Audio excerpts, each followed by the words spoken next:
Baker's Acres Farmette again, and I am here with my middleest son, and we are going to plant some of our beans in the garden.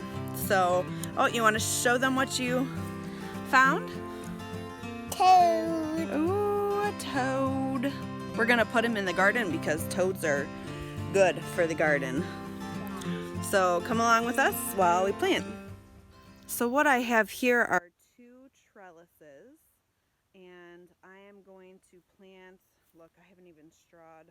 I haven't mulched with my straw all here, but I'm going to pull out a couple weeds and cauliflowers or broccoli, whatever is there, that aren't doing so well, and I'm going to plant some of these beans here so that they can up and grow over the trellis. Do you have the toad? Are you going to put him somewhere in the garden? I think you scared. Yeah. Oh. So one really kind of disappointing thing is my basil. For the first time, I decided to plant a lot of basil that I grew from seed that were big and gorgeous and lush like these. And I put them out here in the garden.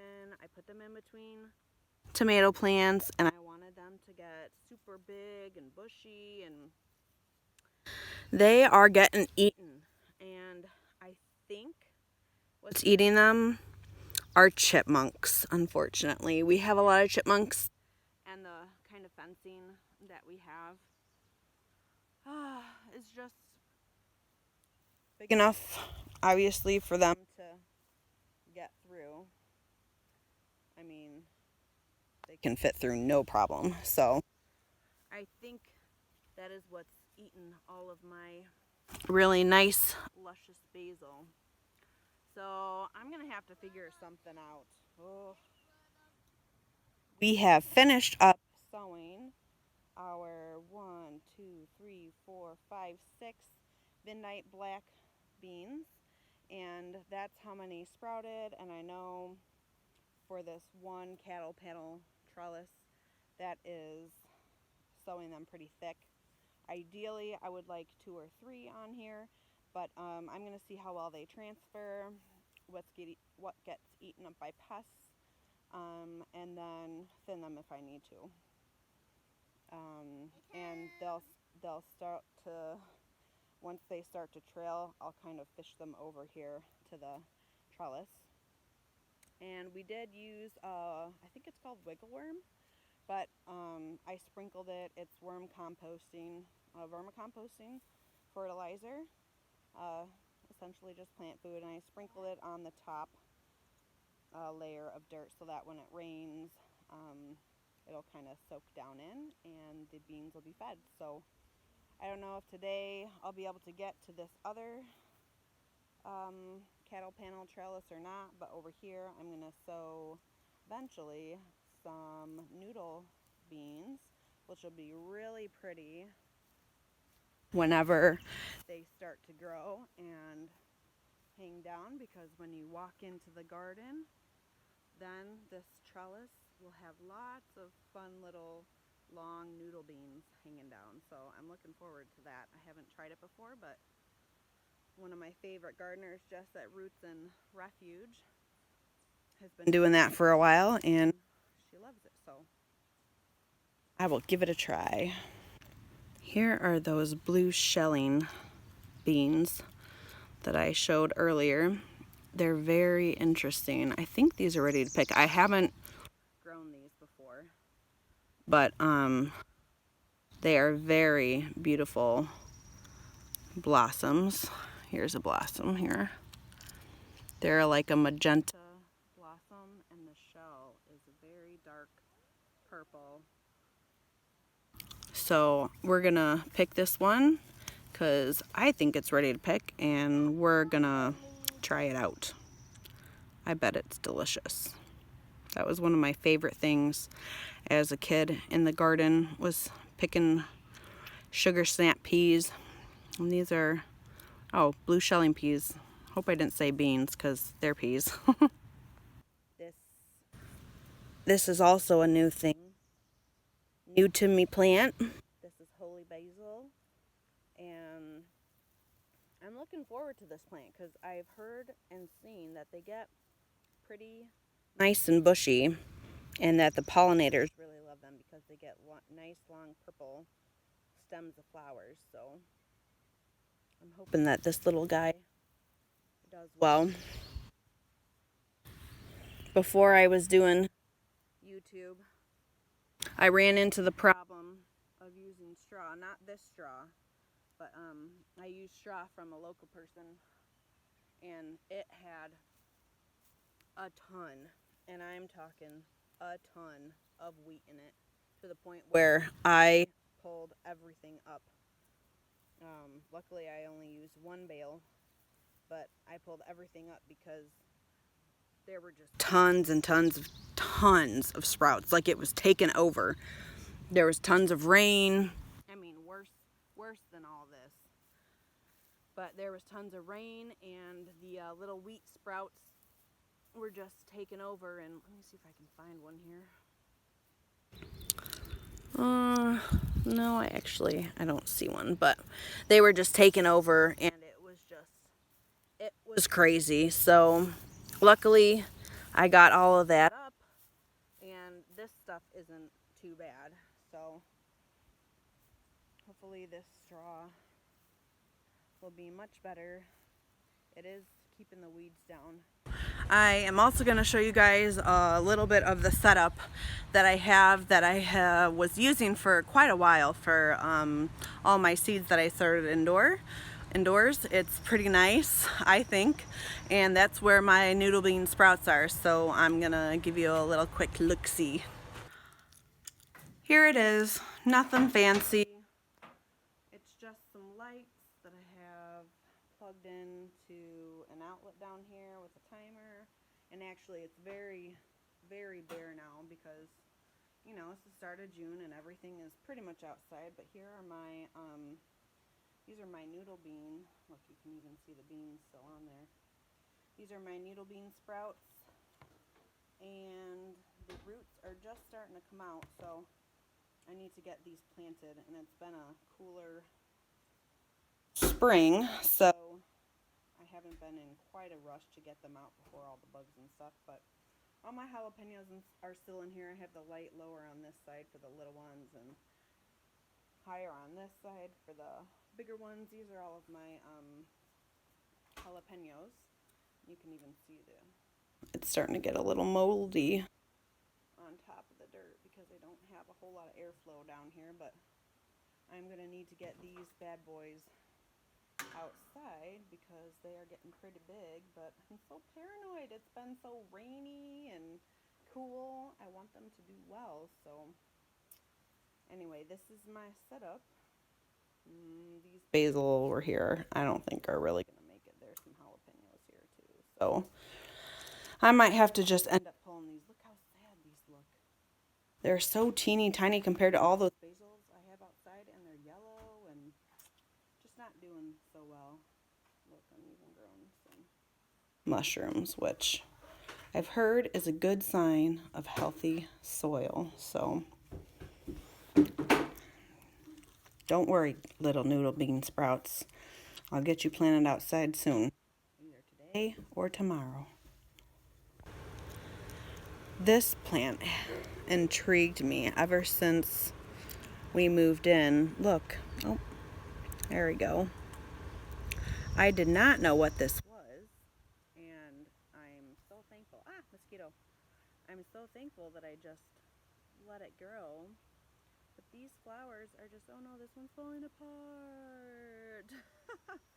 These flowers are just so intriguing because look, they have all tiny little, but they're so beautiful. These apparently are called columbines.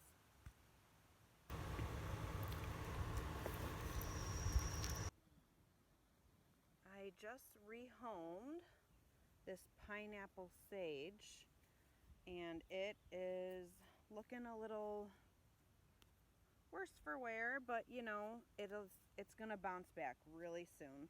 And I have it on the outside here of my flower bed because this is a really beautiful, beautiful flowering herb.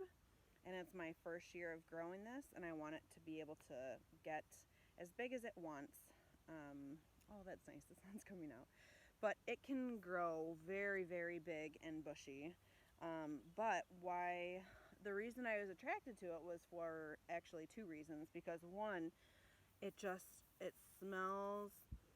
Oh, it smells divine. It smells like pineapple. So you can not only cook with it, but it just smells heavenly. But also, the other reason is that it gets these big, tall, beautiful red blooms, and it attracts hummingbirds and other pollinators. So I've seen them.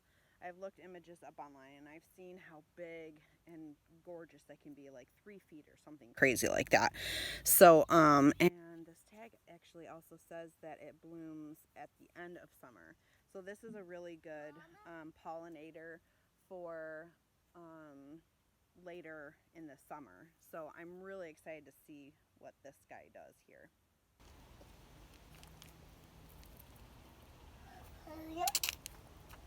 You're doing a good job being gentle, James. I have that fuchsia planter sitting out in the sun over there because behind me is the hook, and it's actually under the awning kind of the deck. And it doesn't get a whole lot of sun, does it? Look at your garden face, you garden boy. You've got mud and dirt everywhere. Me too. I'm still covered in dirt. We're having popsicles for one of the kids' last day of school. And the baby's getting a frozen yogurt stick. My other kid's having a meltdown in the back. And actually, I was thinking of picking off this basil right here so that it could start to grow bushier. I had heard a tip that if you really want to get bushy basil, to pinch it off right above a node, which is where it has bigger, many different shoots. Actually, maybe I'll do that, and I'll use some of this basil in like a salad or something. Maybe I'll go get the clippers and do that. All right, let's snip this bad boy. So you can see there's a bunch of shoots down here, so I'm gonna snip it. And these are just some kitchen shears right above that. And so I'll use this topping in some salad. But now you can see where this new plant is gonna get bushier. Now there's gonna be a shoot here and a shoot here, instead of just one single one getting all of the attention, all of the growing power. And I might snip this one too, because there's a node, those are some nodes there, so let's snip that. Because I could do with a little bit of basil. I haven't had any basil. Nice. I haven't had any basil yet this spring. So there you go. You can see. So now instead of one stalk, there can be 2 stalks.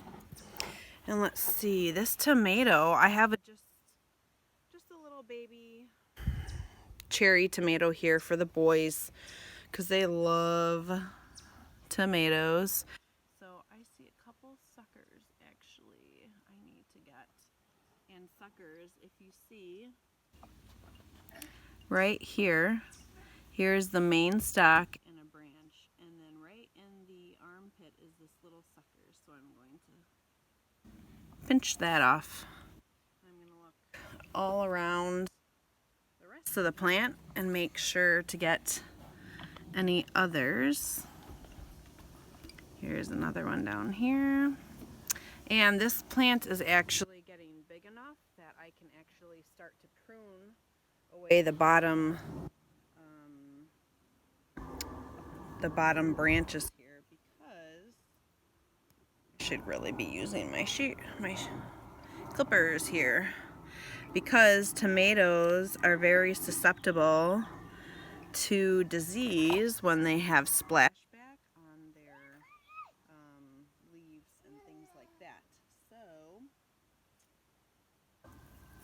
you want to get rid of.